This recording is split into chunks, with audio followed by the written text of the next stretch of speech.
আজ তোমাদের আমি এমন কিছু বলতে চলেছি যা হয়তো তোমার শুনে বেশ কড়া লাগতে পারে, কিন্তু আমার প্রত্যেকটা কথাই একদম খাঁটি সত্যি।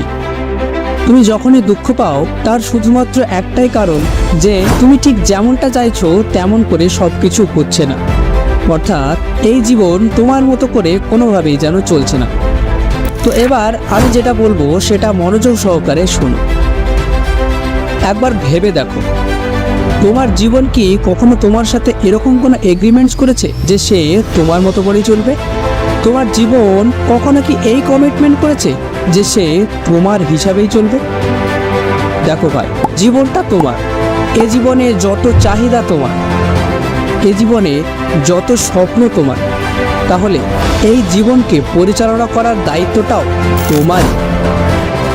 একটা কথা জেনে রাখো, এই দুনিয়ায় কখনোই কারোর কোনো যায় আসে না যে তুমি বাঁচো বা মরে যাও। কিন্তু যদি তুমি বাঁচতে চাও, যদি তুমি নিজেকে গড়তে চাও, নিজের স্বপ্নগুলোকে ছুঁতে চাও, তাহলে নিজেকে দোষ দেওয়া বন্ধ করে দাও এবং পরিশ্রম এমনভাবে করো যেন যেটা তুমি চাইছো সেটা নিজ থেকেই হেঁটে তোমার কাছে চলে আসে। তোমার ব্রেনকে সলিউশনে ফোকাস করো, প্রবলেমসে নয়।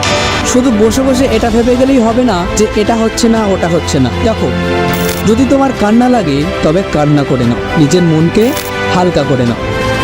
তারপর ওঠো আর নিজেকে বলো, ব্যাস অনেক হয়েছে, আর নয়, আর অযথা সময় নষ্ট করবো না। এবার